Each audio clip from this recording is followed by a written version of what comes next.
Yang pertama adalah fase kognitif. Nah, apa itu kognitif?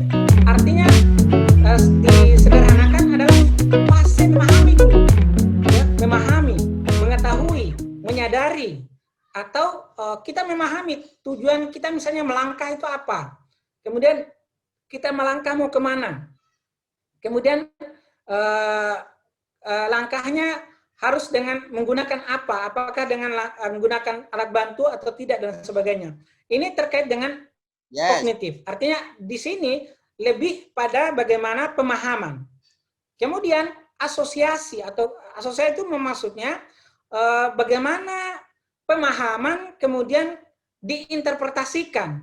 Kemudian autonomous atau otomatis. Nah, kalau stage-nya ini kalau sudah otomatis, berarti gerakan itu tidak perlu effort yang berlebihan, tidak perlu usaha yang berlebihan. Nah, kalau nggak otomatis, maka dia akan butuh misalnya pemikiran dulu. Misalnya pada pasien-pasien pasca stroke, maka dia butuh misalnya bagaimana dia mengukur, bagaimana dia mengkoordinasikan gerakannya, bagaimana dia membuka tangannya. Jadi kalau tidak terjadi secara otomatis, maka biasanya gerakan yang kita lakukan itu bersifat butuh effort yang lebih berat atau butuh tenaga yang lebih banyak dan sebagainya. Nah, ini terkait dengan motor learning. Ini teori-teori yang mungkin tidak perlu kita bahas di sini. Nah, ternyata di dalam pembelajaran motorik ada beberapa elemen yang harus kita pahami, yaitu bagaimana memaksimalkan tadi perolehan gerakan, baik itu setelah serangan stroke atau setelah serangan-serangan atau gangguan neurologi yang lain. Nah, yang pertama di dalam elemen ini, yang pertama adalah instruksi verbal. Kemudian kedua, instruksi verbal itu saya kira jelas, ya. Jadi kalau misalnya pada pembelajaran motorik harus ada instruksi, harus ada perintah, harus ada pedoman yang sifatnya verbal atau yang didengar. Kemudian praktek, ya yang jelas ini ya. Kemudian partisipasi aktif dan motivasi. Maksudnya apa di sini? Maksudnya dalam memaksimalkan pembelajaran motorik, maka ini dalam konteks misalnya kalau dalam penanganan pasien, maka kita butuh partisipasi dari pasien itu dan bagaimana motivasinya. Nah, kalau dia partisipasinya bagus, kemudian dia memiliki motivasi yang tinggi, maka kesempatan untuk memperoleh gerakan baru atau keterampilan baru atau memperoleh kembali gerakan yang pernah ada itu sangat tinggi. Jadi beda kalau kita menangani secara pasif. Tidak ada keterlibatan aktif dari pasien. Atau apalagi misalnya pasiennya tidak ada motivasi sama sekali. Kalau hal seperti itu terjadi, maka outcome atau perolehan terapi yang kita bisa capai itu sangat minim sekali atau sangat bisa menghambat hal seperti itu. Kemudian dalam pembelajaran motorik ya perlu istilahnya kognitif atau memori. Nah, memori di sini itu terkait tadi terutama bagaimana kesehatan dari sistem limbik. Yang dalam hal ini terutama di area pengatur memori yang dikenal dengan hipokampus. Ya. Jadi memori atau daya ingat sangat diperlukan dalam rangka apa? Dalam rangka proses pembelajaran motorik. Jadi kalau ada pasien yang sedikit terganggu memorinya, maka itu bisa menghambat program terapi yang kita rancang dan bisa menghambat atau mengurangi outcome yang bisa ingin kita capai. Kemudian umpan balik. Nah, umpan balik itu seperti mungkin dijelaskan tadi sama Mas Wisnu, ada konsekuensi. Ya, kalau mungkin dalam istilah anak-anak mungkin ada punishment atau hukuman kalau dia gagal. Kalau dalam aspek pembelajaran seperti ini itu sudah tidak dipakai lagi. Yang dipakai adalah ada konsekuensi atau ada feedback. Ketika misalnya pasiennya berhasil atau ketika pasiennya bisa berhasil menggerakkan misalnya tangannya atau berhasil misalnya dalam melakukan tugas yang kita berikan, maka harus ada feedback yang kita berikan. Apakah berupa reward atau hadiah, misalnya hadiahnya bisa berupa apa yang dia senangi dan sebagainya, ya itu bisa kita berikan.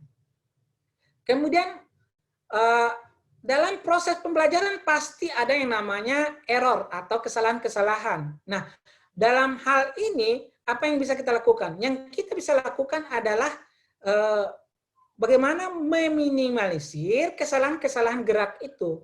Dan yang perlu kita perlu cermati juga, ada banyak pasien pasca stroke, ya, dia bisa berjalan, dia bisa bergerak, dia bisa melakukan gerakan itu, tetapi dia melakukan secara misalnya tidak efektif, dia melakukannya tidak efisien, dia melakukannya dengan butuh effort yang banyak, dan itu kalau bisa dikatakan itu adalah adaptasi yang salah atau neuroplastisitas yang arahnya keliru, dan itu dalam proses pembelajaran motorik kita harus minimalisir sedemikian rupa, ya, dalam rangka mencegah error ini. Kemudian berikutnya kontrol postur. Kalau dalam kontrol postur mungkin tadi sudah banyak dikaji, ya, karena aspek kontrol postur sangat berpengaruh dalam memperoleh kembali gerakan-gerakan motorik, ya. Kemudian learning dan memori. Nah, di sini belajar dalam konteks hal ini, kita sebagai fisioterapi belajar dalam hal ini terutama terkait dengan bagaimana motor learning, ya. Kemudian memori. Nah, memori ini, ya, terutama diperankan oleh sistem limbik, ya. Seperti misalnya cingulata gyrus, kemudian terutama di hipokampus, ya. Di hipokampus. Nah, di sini ya kita bisa lihat kalau misalnya pembelajaran kita atau aktivitas terapi yang kita lakukan dan kita menerapkan konsep learning, maka sebenarnya itu kita melatih otaknya, terutama di aspek kognitif, di aspek hipokampus, dan termasuk di sistem limbik secara keseluruhan.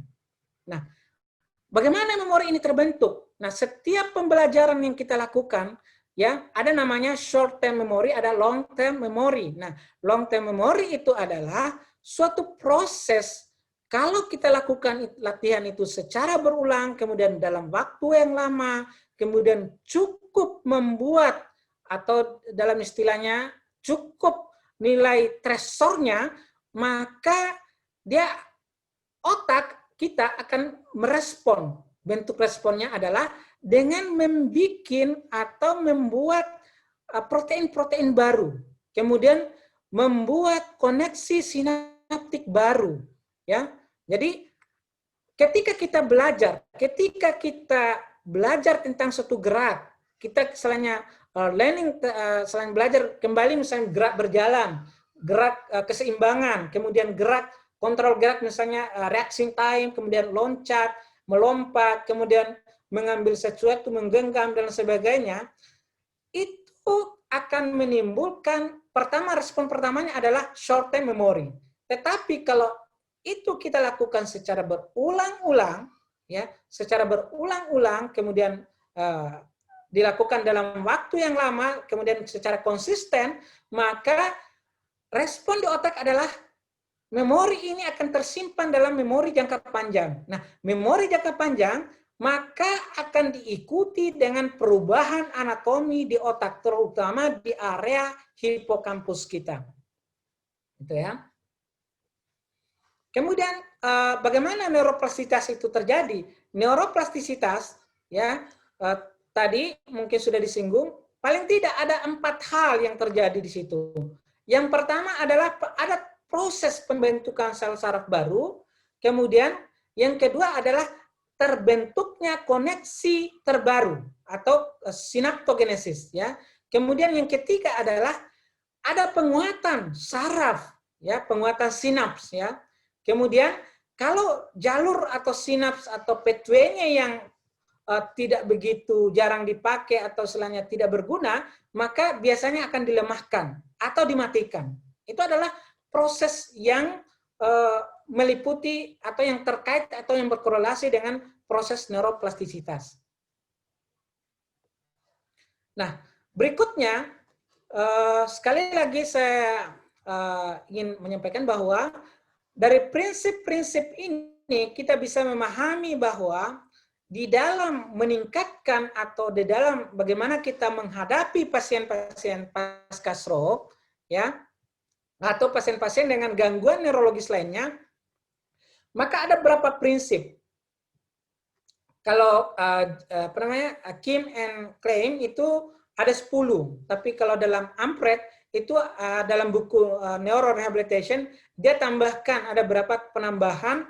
Yang pertama ini reward or feedback, atau ini biasanya dalam bentuk hadiah, baik itu dengan reward berupa kata-kata, berupa benda, atau istilahnya pujian dan sebagainya. Kemudian feedback ini ada umpan balik ketika misalnya pasien berhasil melakukan sesuatu. Kemudian dalam mencapai neuroplastisitas ini, memaksimalkan potensi neuroplastisitas ini, maka lingkungan yang kaya stimulasi itu sangat penting. Lingkungan yang kaya dengan stimulasi, baik itu stimulasi taktil, stimulasi sensorik, visual, dan sebagainya, itu sangat penting dalam rangka ini. Karena sekali lagi, neuroplastisitas ini adalah modal dasar bagi fisioterapis ya untuk mencapai perolehan terapi atau outcome terapi yang diharapkan berupa perbaikan motorik atau perbaikan kontrol motorik dan lain sebagainya. Dan untuk memaksimalkan potensi ini, maka perlu kita menerapkan prinsip-prinsip ini. Nah, prinsip ini sesuai dengan hasil riset yang terbarukan. Bahkan yang terbaru tahun 2020 ya sama, be specific. Misalnya ini, be specific artinya harus spesifik.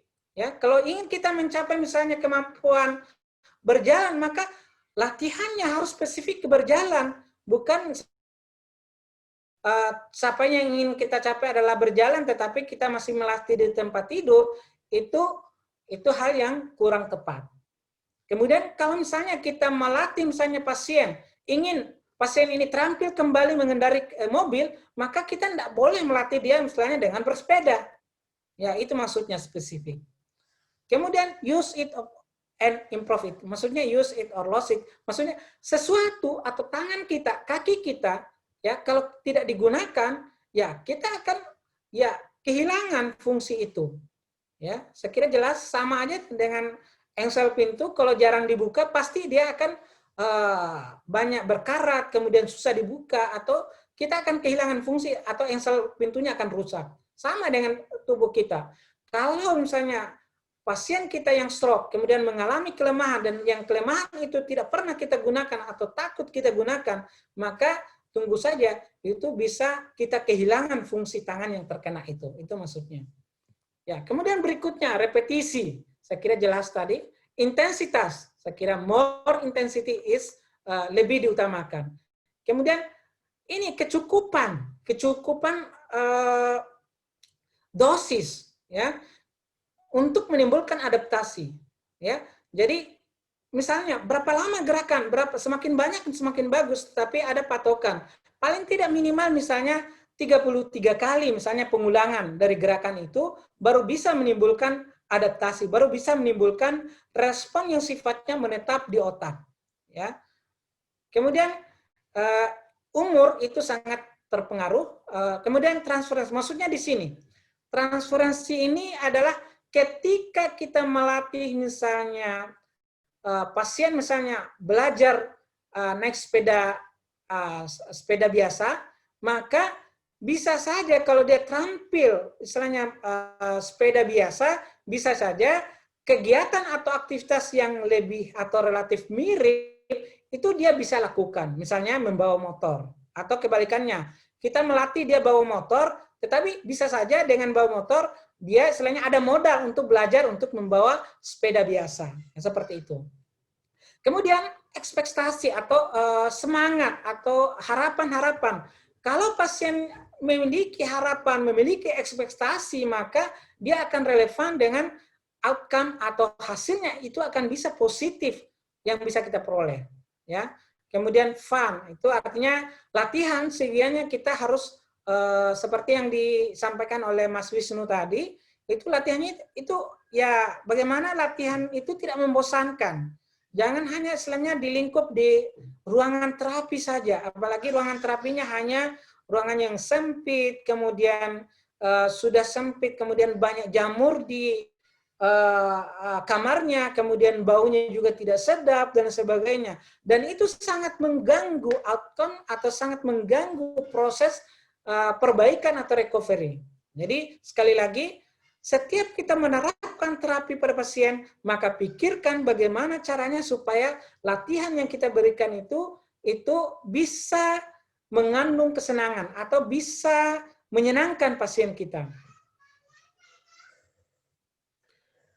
Kemudian berikutnya yang terkait dengan biomarker, itu seperti yang sudah disampaikan tadi, paling tidak yang paling dikenal itu adalah biomarker yang terkait kalau misalnya, ini kalau kita misalnya meneliti, kemudian ingin kita tahu apakah hasil atau pendekatan kita sukses atau berhasil, maka setidaknya ada biomarker yang bisa kita periksa dengan misalnya serum, misalnya BDNF atau Brain Derived Neurotrophic Factor, atau ini adalah protein yang ketika terjadi kerusakan pada sel saraf, maka dia ekspresinya akan rendah.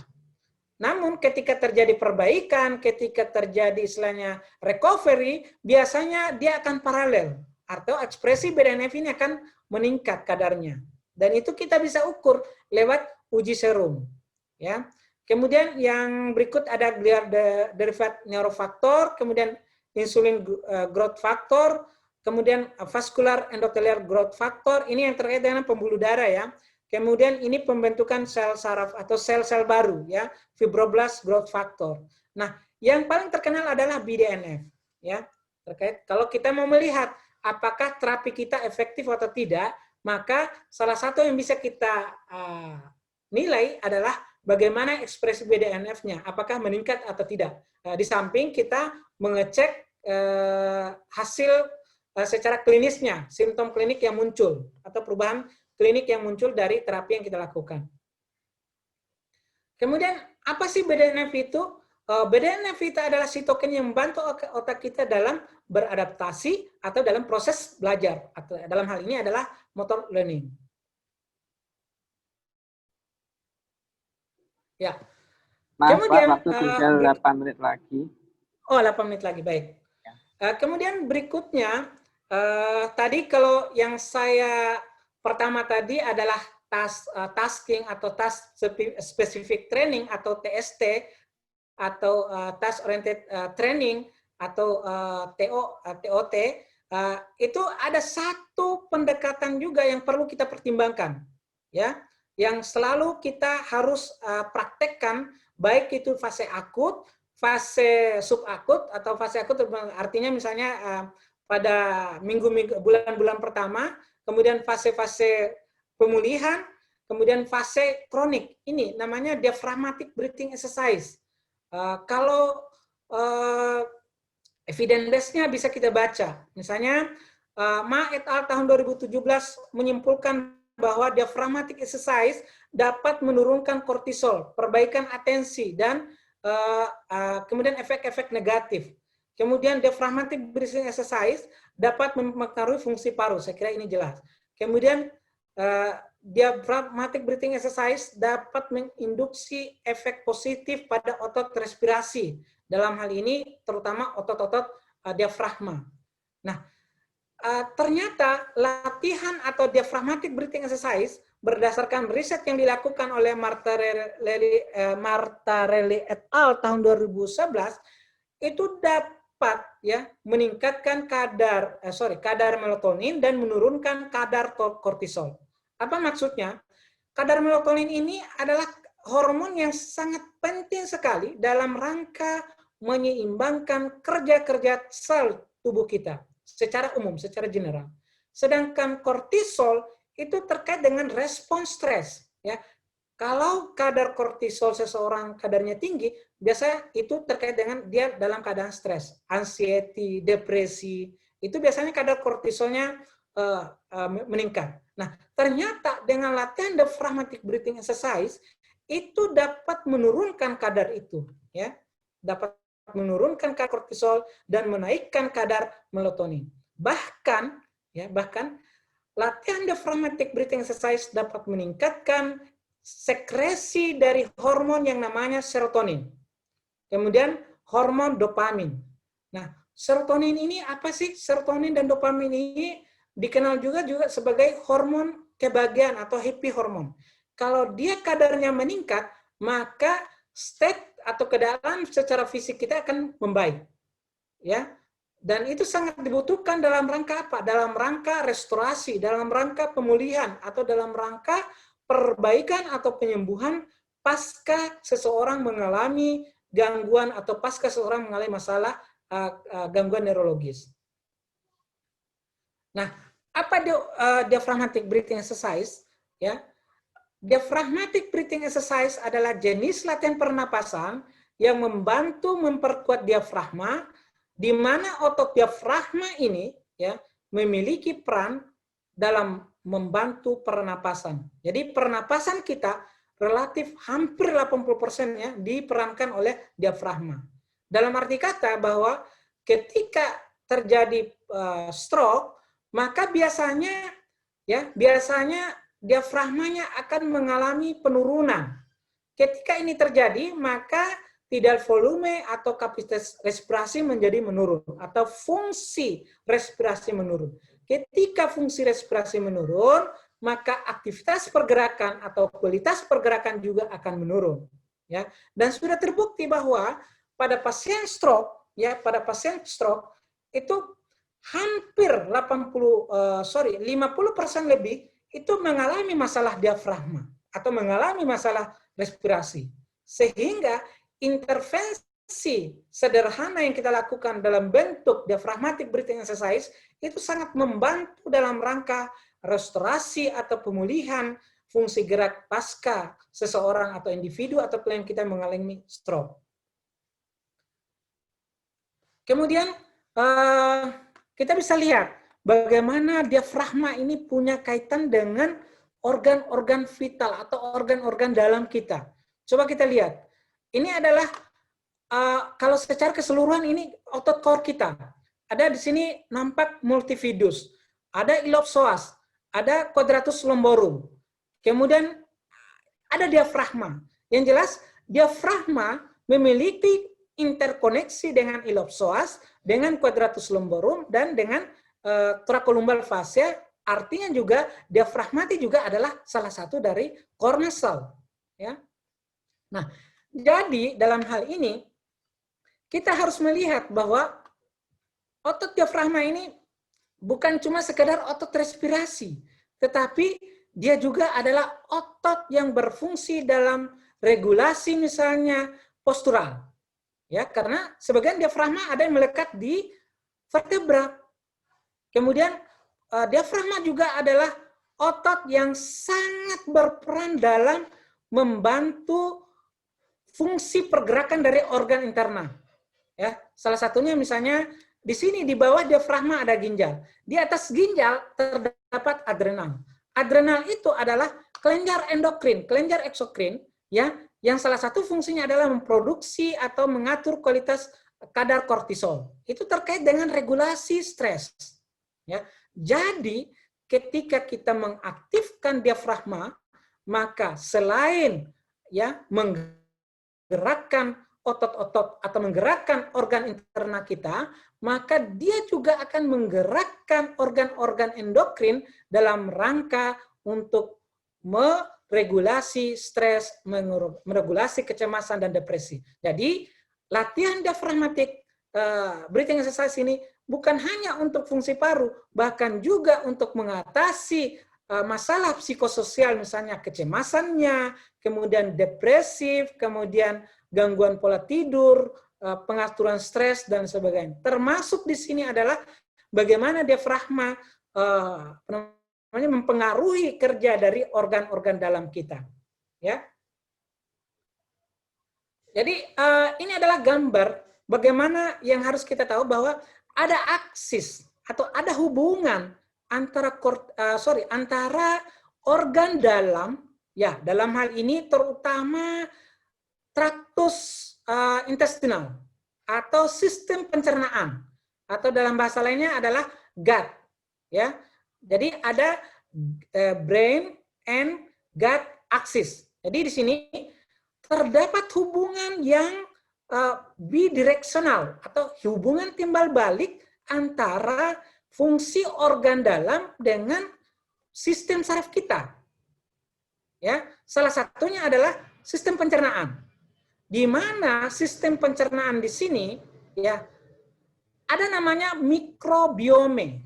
Ya, mikrobiome yang ada di sistem pencernaan ini berpengaruh langsung terhadap ya terutama misalnya sistem limbik. Jadi berpengaruh terhadap perilaku.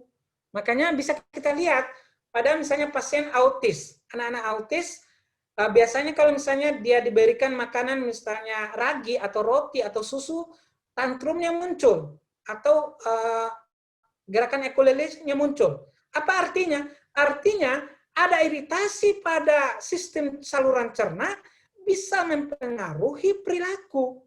Begitupun sebaliknya, perilaku bisa mempengaruhi sistem pencernaan. Dan lebih dari itu, sistem pencernaan kita terdapat namanya entericus atau nervus entericus system.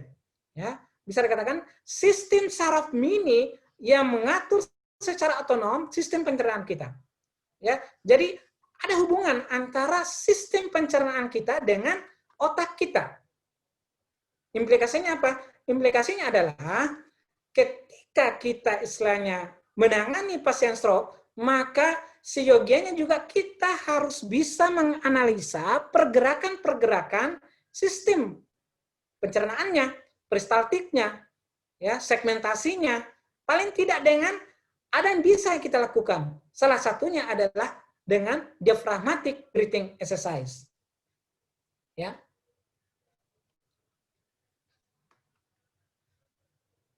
Ya. Jadi kita bisa lihat di sini. Ternyata mikrobiome. Jadi bisa kita lihat bagaimana dari istilahnya ada istilah dari perut ke otak atau dari otak ke perut. Ya, jadi ada hubungan timbal balik di situ. Artinya menjaga pergerakan di sistem organ dalam itu juga sama saja istilahnya bisa mempengaruhi ya fungsional dari sistem saraf kita. Memang kalau dibahas ini butuh waktu yang lama untuk bisa memahami, tapi yang jelas ya ada yang bisa kita lakukan. Salah satunya adalah pendekatan bagaimana meningkatkan gerakan peristaltik.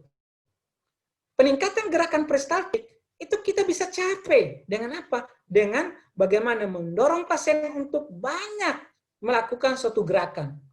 Atau misalnya dengan gerakan aerobik. Ya, yang spesifiknya kita bisa lakukan misalnya diaphragmatic breathing exercise atau intervensi manual pada yang ditujukan pada target diafragmanya langsung. Karena sekali lagi diafragma ketika dia bergerak itu akan mempengaruhi atau akan menstimulasi pergerakan di usus. Dengan cara apa? Dengan cara mendorong dan juga menciptakan perubahan intra-abdominal pressure di organ dalam. Sehingga mobilitas di organ dalam itu bisa terstimulasi. Ya tidak mesti misalnya dengan manual terapi, nggak mesti. Dengan peningkatan kualitas gerak. Saya kira dengan gerakan itu kita bisa meningkatkan mobilitas usus. Ya, tetapi misalnya kalau pada pasien stroke kita biarkan lama inaktif, maka mobilitas usus itu akan menurun. Ketika mobilitas usus menurun, maka respon yang diperoleh pasien misalnya mood menurun, motivasi menurun. Artinya apa? Recovery akan semakin sulit dicapai. Ya, jadi sekali lagi penekanannya, setiap kita menangani pasien stroke, maka seyogianya kita pertimbangkan untuk bagaimana mengintervensi peningkatan kualitas gerak, baik itu gerakan mobilitas mobilitas, peristaltik, segmentasi, kemudian Haustra yang ada di sistem pencernaan. Dengan cara apa? Ya, aerobic exercise, peningkatan aktivitas fisik, diaphragmatic breathing, atau dengan teknik manual misalnya mobilisasi secara sederhana yang kita bisa lakukan misalnya dengan menggerakkan perut pasien. Ya. Jadi itu anunya. Kemudian di awal saya sudah sampaikan bahwa setiap pasien stroke maka terdapat masalah di diafragmanya. Nah, ketika terjadi penurunan fungsi diafragma, bukan hanya sekali lagi, bukan hanya berefek pada fungsi respirasi, tapi berefek pada sistem secara keseluruhan dan termasuk berefek pada sistem psikisnya, psikososialnya, karena di diafragma ini mengatur misalnya kadar kortisol, dopamin, serotonin, dan lain sebagainya. Jadi, betapa pentingnya kita mempertimbangkan diaphragmatic breathing exercise dalam ya menangani pasien-pasien pasca stroke. Kemudian bagaimana caranya? Caranya cukup sederhana. Lihat saja selain ketika pasien bernapas, rata-rata misalnya pasien spastik, bapak atau adik-adik bisa memperhatikan pola napas orang yang pasien stroke yang mengalami spastik atau pasien stroke yang mengalami gangguan tidur. Coba dilihat atau perhatikan pola napasnya. Pasti pola napasnya tidak berirama. Ya, atau misalnya pola napasnya mungkin relatif itu yang dominan adalah pernapasan dada atau pernapasan toraks. Yang berimplikasi kalau dia pernapasan toraks, maka implikasinya apa? Implikasinya adalah penggunaan yang berlebihan pada otot-otot aksesorisnya. Ketika terjadi penggunaan berlebihan pada otot-otot aksesoris, maka misalnya sekalian misalnya menjadi spasme, ketika dia spasme, maka akan meningkatkan rasa atau rasa tidak nyaman misalnya pada lengan, yang pada akhirnya dia akan enggan melakukan suatu gerakan pada lengannya. Dan itu akan mengganggu proses pemulihan pasien pasca stroke. Ya, jadi tadi bagaimana kita mencegah itu tadi yang terkait dengan sitokin yang BDNF. Jadi terdapat beberapa cara bagaimana kita meningkatkan atau menjaga kualitas dari BDNF itu. Dengan melakukan apa? Misalnya latihan secara teratur, kemudian stres, ya kita manajemen stres. Misalnya yang fisioterapi dapat lakukan adalah bagaimana mengedukasi, bagaimana mendesain aktivitas fisik yang sifatnya menyenangkan, yang fun buat pasien, yang membuat pasien ada eksitasi untuk melakukan suatu gerakan. Ya, dengan demikian itu bisa mengurangi kadar stres dan bisa kita terapkan manajemen stres misalnya dengan edukasi, advice atau dengan penerapan exercise misalnya diaphragmatic breathing exercise. Kemudian bagaimana kita menjaga kualitas tidur? Karena kualitas tidur sangat-sangat krusial sekali untuk recovery atau perbaikan atau pemulihan pada pasien-pasien pasca stroke. Kemudian asupan nutrisi, ya terutama lemak dan gula, itu dapat menurunkan kadar BDNF. Jadi kita edukasi pasien untuk tidak mengkonsumsi lemak atau gula secara berlebihan, karena itu dapat berpengaruh atau dapat menurunkan ekspresi dari BDNF. Ya, sekali lagi bahwa dalam fisioterapi neurologi, ya kalau kita istilahnya dalam penanganannya, dalam pendekatannya, sekali lagi kita tidak hanya fokus pada aspek fisiknya, impairment-nya, tetapi juga kita harus lihat, ya seperti yang disampaikan oleh Mas Wisnu tadi, bagaimana kecemasannya, bagaimana depresi, kemudian apakah ini kita harus pertimbangkan. Ketika ini terjadi, maka ini sangat mengganggu proses recovery pasien yang kita tangani. Jadi, apa yang bisa kita lakukan? Yang bisa kita lakukan misalnya dengan exercise, edukasi, stimulasi saraf dan diaphragmatic breathing, kemudian ada juga vagal stimulasi, stimulasi organ pencernaan, misalnya dengan cara apa? Dengan peningkatan kualitas pergerakan. Ya, karena sekali lagi domain dari body of knowledge fisioterapi adalah peningkatan kualitas gerak, ya.